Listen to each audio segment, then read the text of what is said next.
Hello, everybody. I am Vicki James, and we are live with Thrive Hive Live, where today we're answering the question, what social media platform will you find your buyers? Very important. So we're going to be looking at picking your primary channel. So a little bit about these sessions before we get moving. So Thrive Hive Live is 21 steps that we look at for launching a business so that you can get kind of a high level information, set of information about things that will help you build your business and to get to clients, to get to revenue faster. So that's what it's all about, because you may be great at your craft, but there might be some things you haven't experienced yet. And we want to make it easy for you to find the information to build your business. So that's what we're doing here, looking at the nuts and bolts over 21 weeks. And we're currently on week 16. There we go. So we're getting close to the finish line with the series. Exciting about that. If you are with me, please drop your name in the comments, kind of who you are, where you are, and what you're building. I'd love to learn more about you. And if we have a few people in the comments, feel free to connect and learn from each other as well, because it's not, Thrive Hive is about community. It's not about me teaching you 21 steps. That's not what this is all about. It's about having community where you'll find the people that can support you in building your business with confidence. Because without confidence, I know for myself, I had to redo a few things, and that slowed down my timeline. And I don't want you to have a slow timeline. I want you to have a faster one. So that's why we're doing this. All right. So to learn more about the Thrive Hive, if you check the first comment, might be one of the first 3 comments in there, you'll see some links to more information about the series, about the 21 steps, about Thrive Hive in general. So I encourage you to check that out, as well as a link to download the course workbook, which we have a special page in here I think you might want that I'll show you in just a little bit. And I see Patrick and Cheryl in the room. Hello. And if you're catching this in a video series afterwards, hello, it's great to see you after the fact as well. All right, so with that, we're all about community, so feel free to share with each other or drop stuff in the comments, whether you're in the live or whether it's in a replay somewhere else, because we're all here to learn from each other. So with that, I will launch the workbook. That is kind of my little guide here, but also their script, but also something that is available for you in case you want to think through any of these issues more. And so looking at step 16, pick your primary marketing channel. All right, so why primary?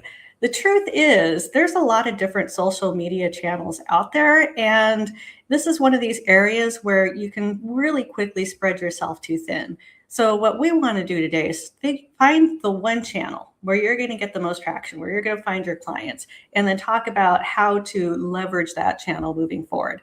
So we want to get super clear, but we'll take a look at the different platforms that are out there. I have kind of a little matrix set up for you to help you understand, as well as some questions to think about as you're looking at, where do I want to build? All right, so why social media and why just one channel? And something that I heard really early when I launched the business that just really kind of struck home and resonated with me in a way that nothing else ever has. And I was listening to Abigail Rebecca talking about human design, and she said a thing that just really caught me, and that is your buyer, your ideal buyer who is looking for exactly what you offer. They are out there, and your job is to help them find you. And I felt that in my bones when she said it. That changed everything for me. So it was about, okay, they're out there. Like, I believe this, 100%. So then it became a puzzle on, where do I find them? How do I reach them? How do I connect? How do I talk to them? Because that's what's going to make Thrive Hive really grow as a community, so that there's even more support for everybody along the way.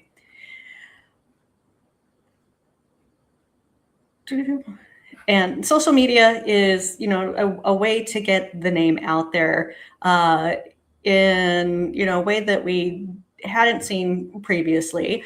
And, word of mouth is, of course, one way, networking, marketing, that kind of thing. But social media gives us an opportunity to really tell our story in our own unique way. But what we want to do is find out, where to tell that story, where it's going to reach, again, that buyer who's looking for what we want. So it does work, and we're going to talk about some of the things that it requires to get that traction, and kind of how to focus.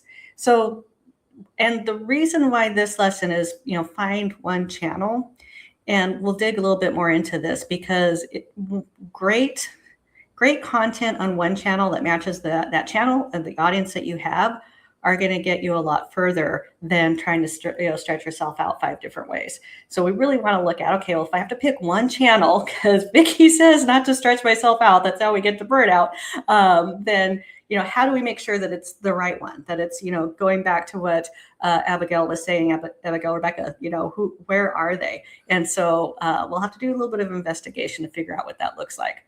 But once we know what that one is, then we can really start to make some traction. Now, at some point, you may want to take on a second channel, and that's fine. But that's going to be when you have some consistency, some cadence, some confidence in the channel that you do have. You feel there's some capacity to add some more, or you've hired a VA or a social media manager to help you get there. But until you're ready to take those leaps, I strongly recommend focusing on one channel. Now, I will say that with one caveat, and that is, for example, with these live sessions, LinkedIn is my primary channel. It is where I put 80% of my social media efforts. However, these sessions, the replays, I also put them on YouTube. I also put them on Substack.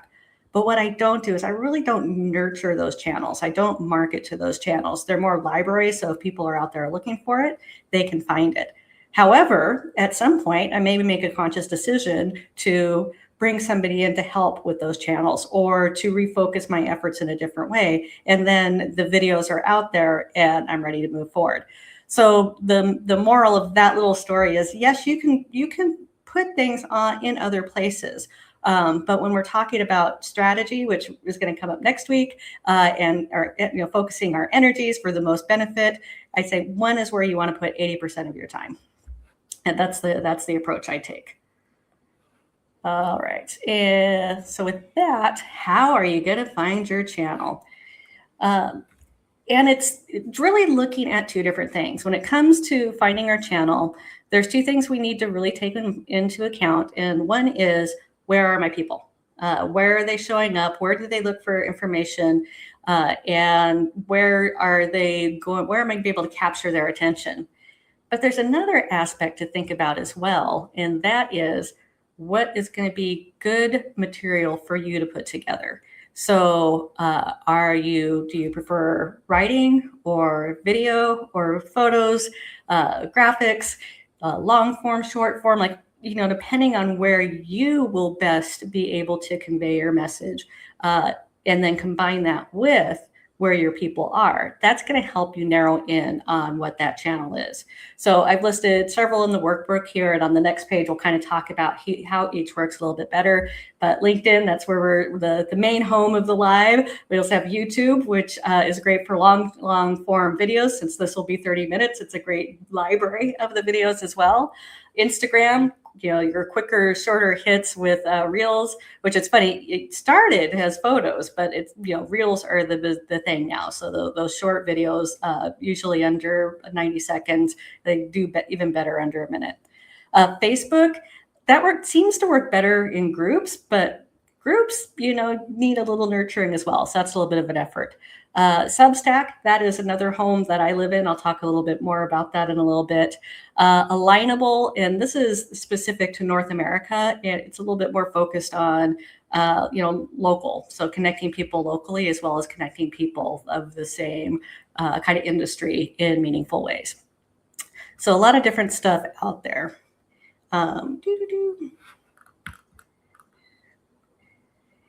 And so again, the questions we want to ask when we think about all these things, it's like, okay, where are your people? And then how do you communicate? How are you going to move that forward? Because that's really going to play into that. And then I mentioned Substack. I think this is important to talk about. I started a Substack basically newsletter or blog before I started Beyond Aligned Books or Thrive Hive.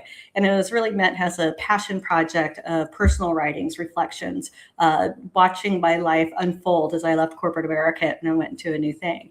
And I love my Substack space. However, I don't think it's where my primary audience is. There's some people out there. And honestly, I don't put as much time in Substack as I would like.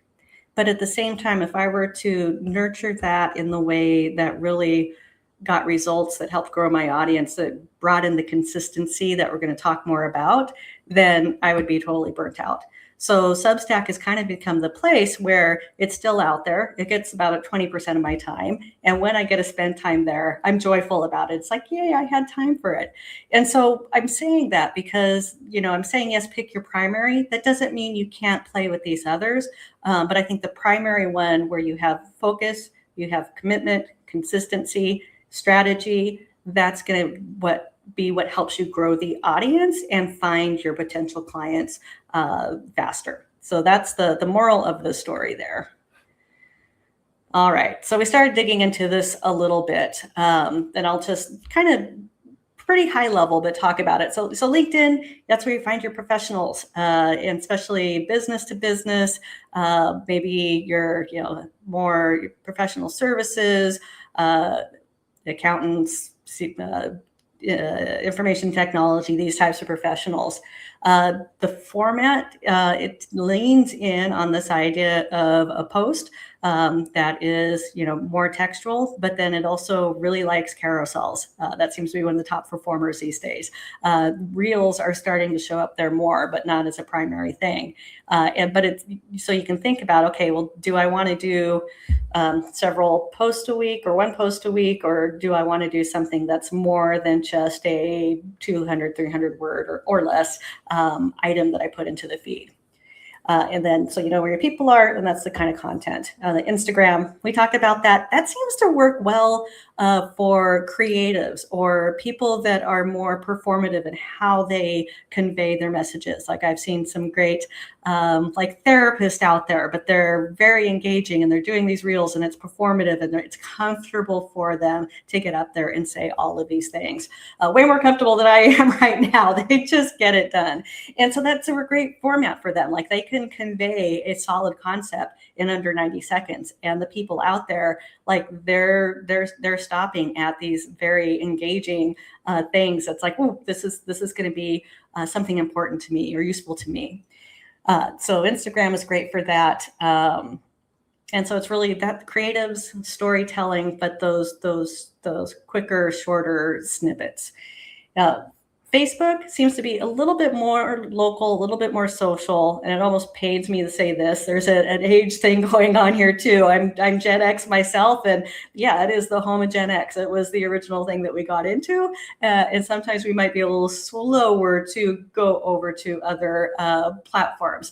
Obviously not true for me, but that, if you are Gen X yourself or that is your audience, you may find that a lot of them are living there. And it does tend to be, not as much of the professional things. So if you're offering services, coaching services, nutritional guidance, fitness instruct, those kinds of things, or even your local businesses, Facebook may be a great way to go.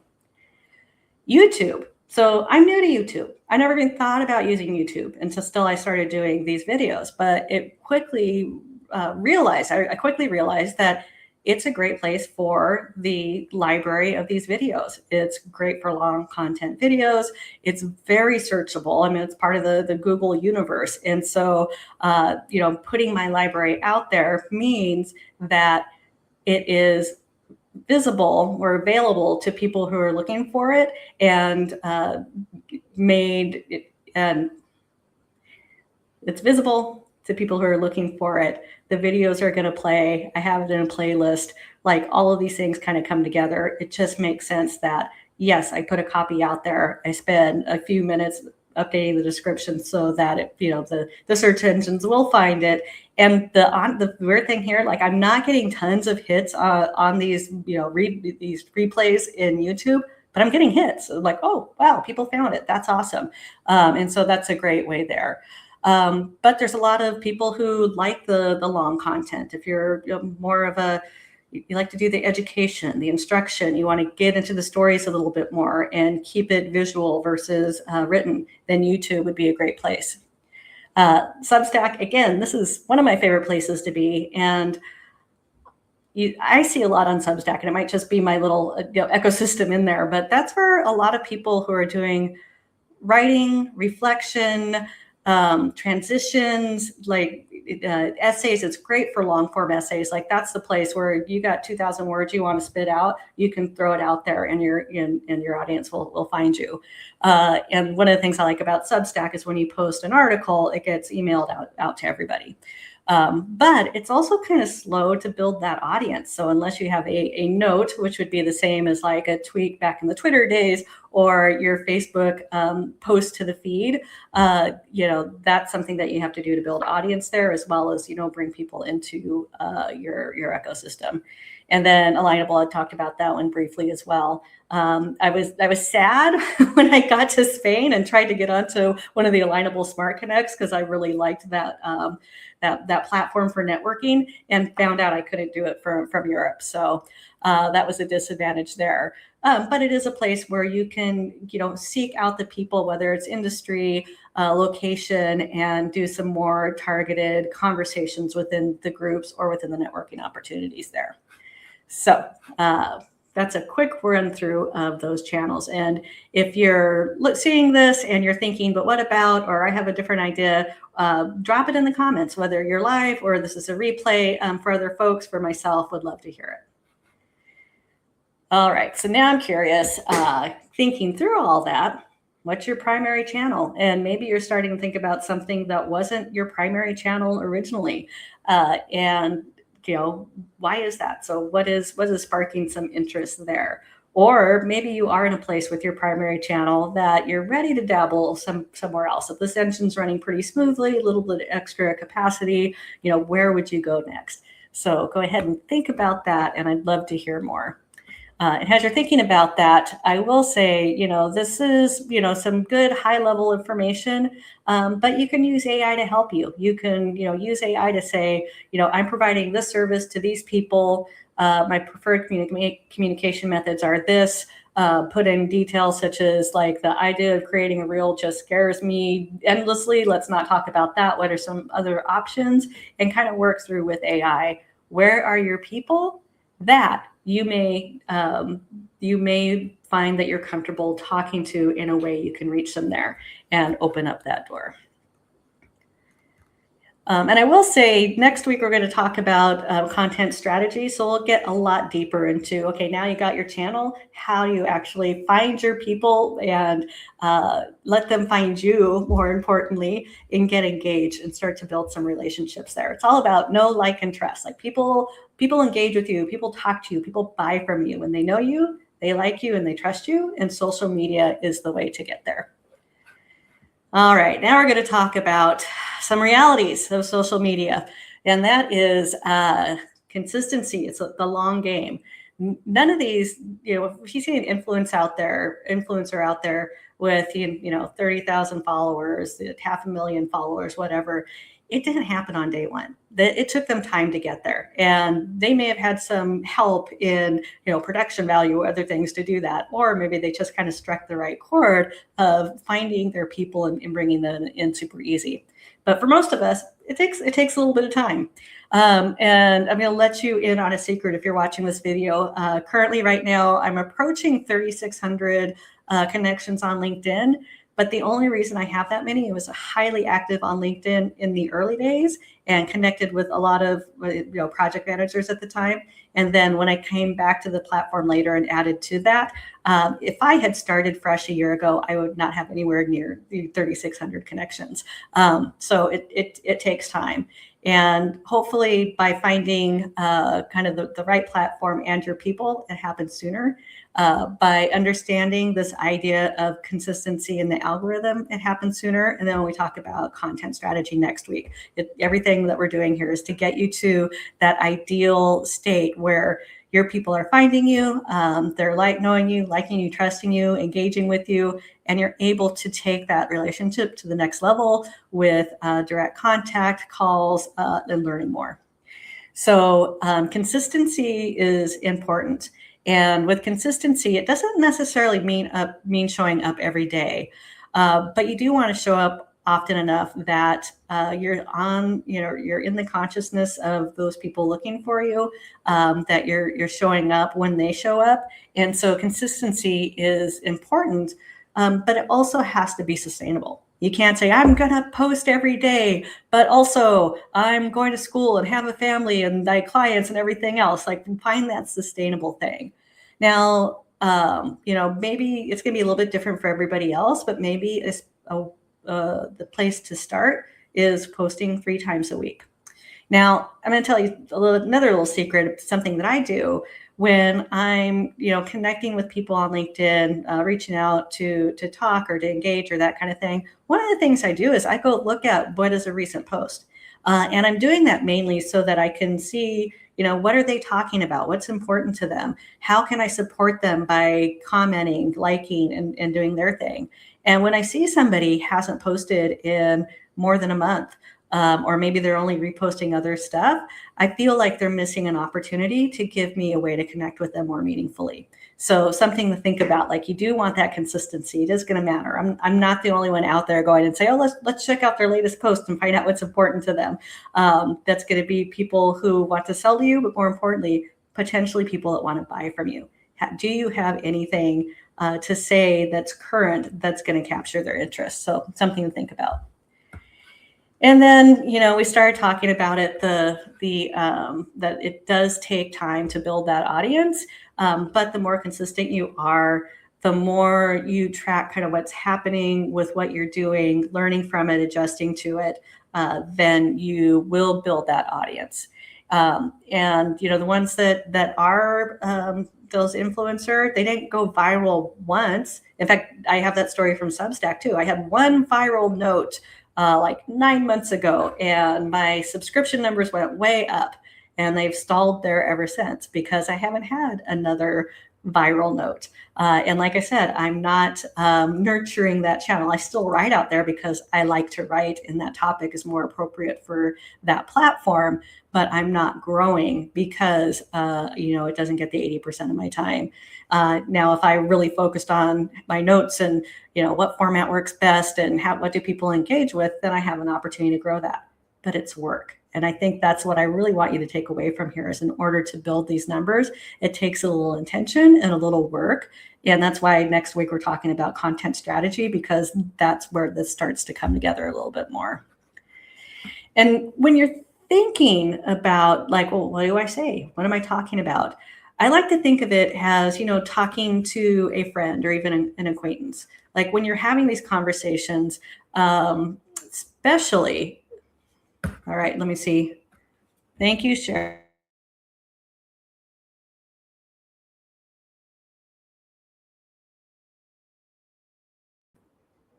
All right, can you hear me now? Looks like it. Okay, so Cheryl said she lost sound and I reset for a second. So I think everything's good now. I'm not sure where my sound cut out, so I'll just go back to my last thought. And that is thinking about the conversation that you want to have through your post, whether it is, Facebook text post, whether it's Instagram Reels.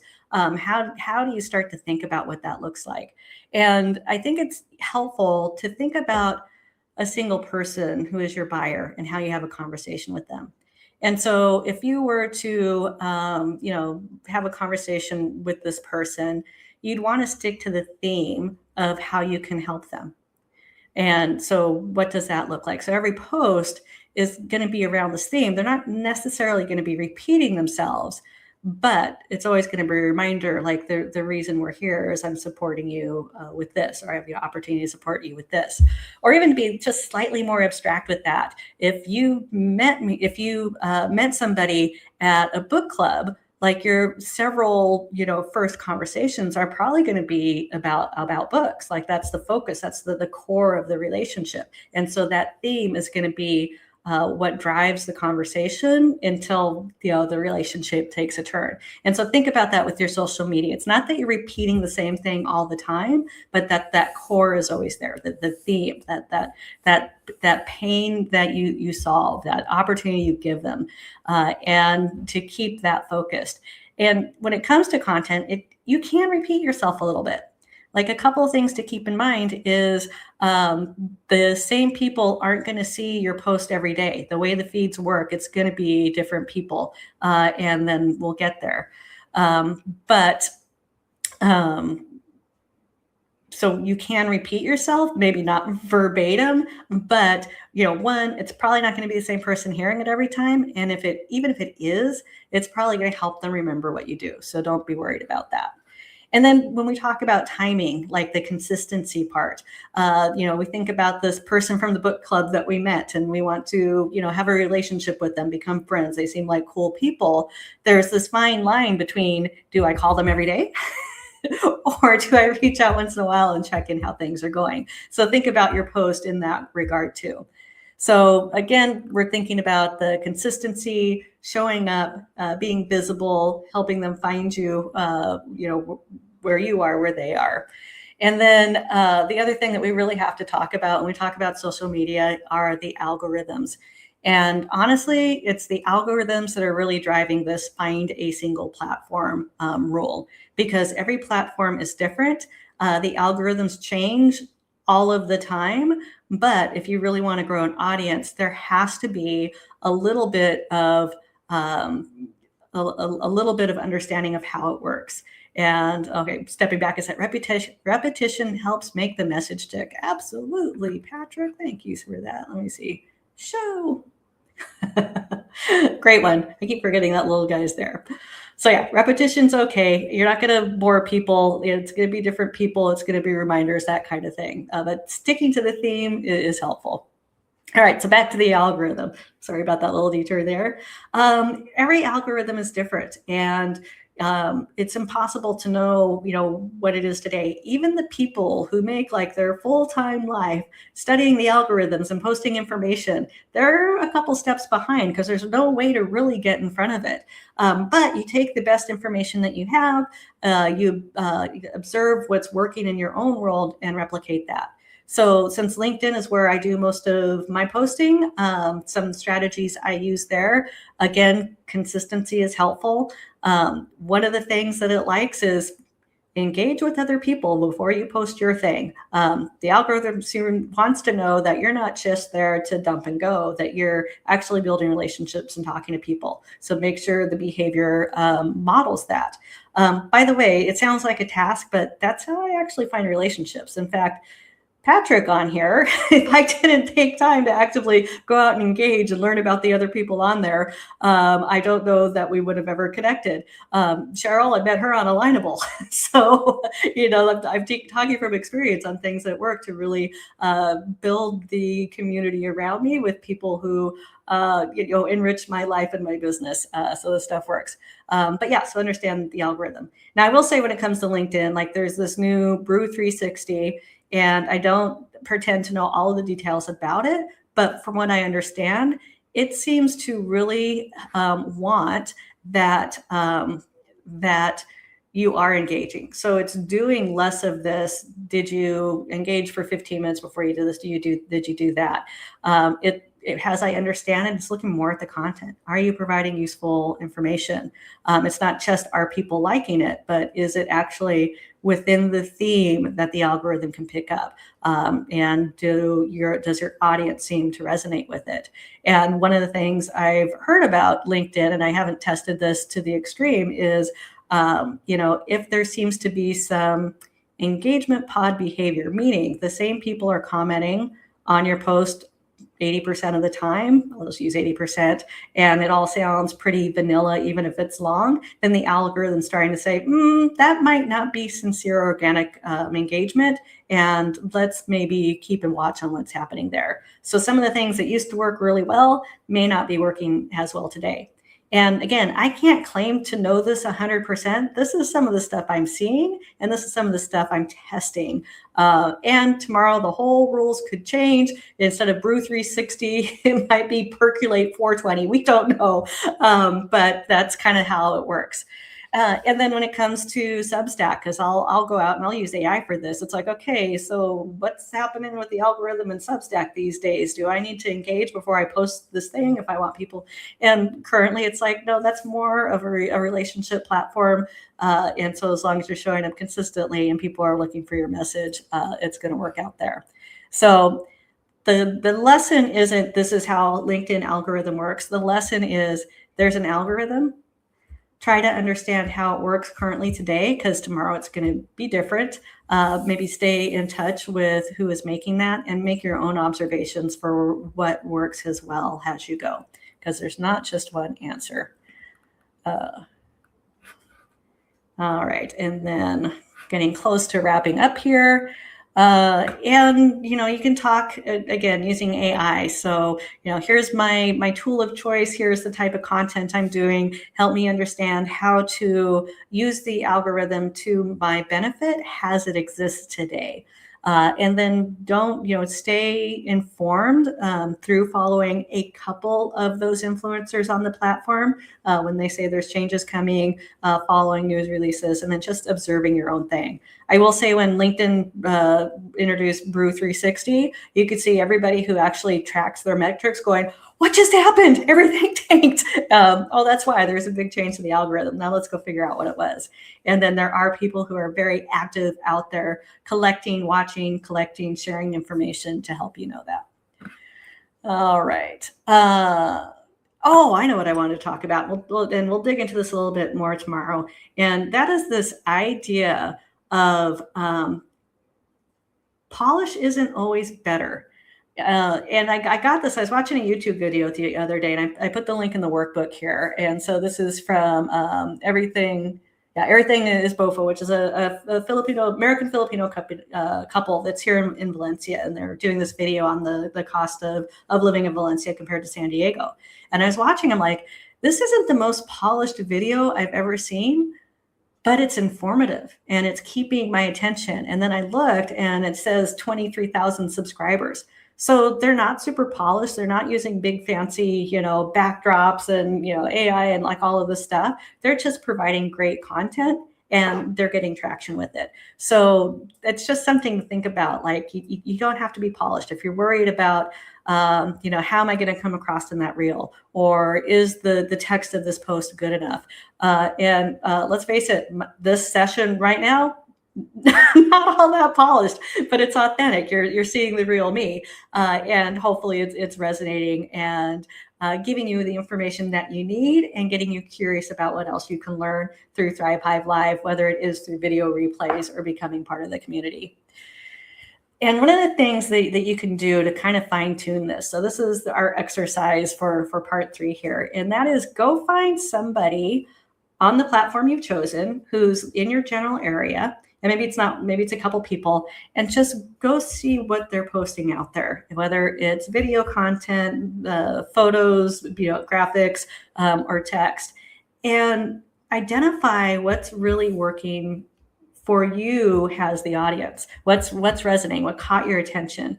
What do you want to borrow? I love the idea of like, find somebody who has what you want and then, go get it. And so what can you learn from that process? Because, as a solopreneur, it's so easy for me to be like, okay, I think this is the way it has to be. So I'm going to go build everything out exactly like this.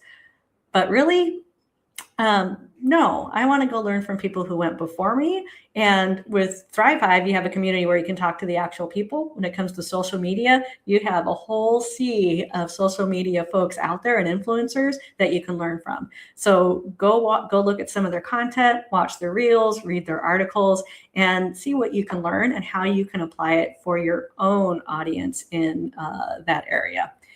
So then I'd be curious, like, okay, what can you borrow and what can you do differently as a result of this exercise? So I'm hoping you'll give that a few minutes and kind of think through that. All right, so with that, we are coming to the end here.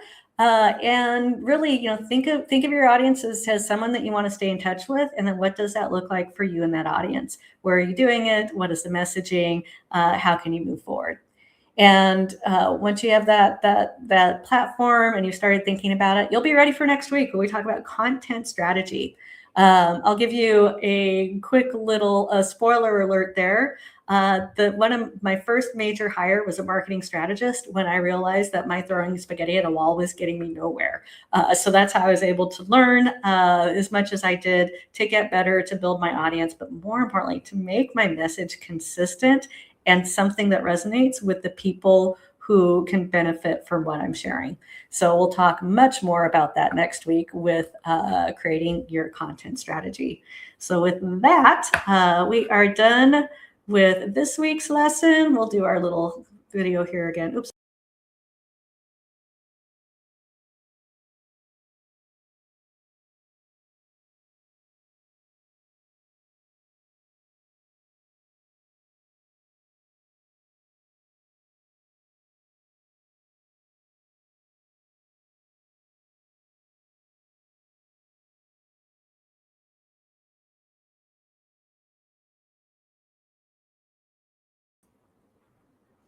All right, so please check out the comments and find our resources for Thrive Hive, whether it is the 45-day free trial, the workbook, more information.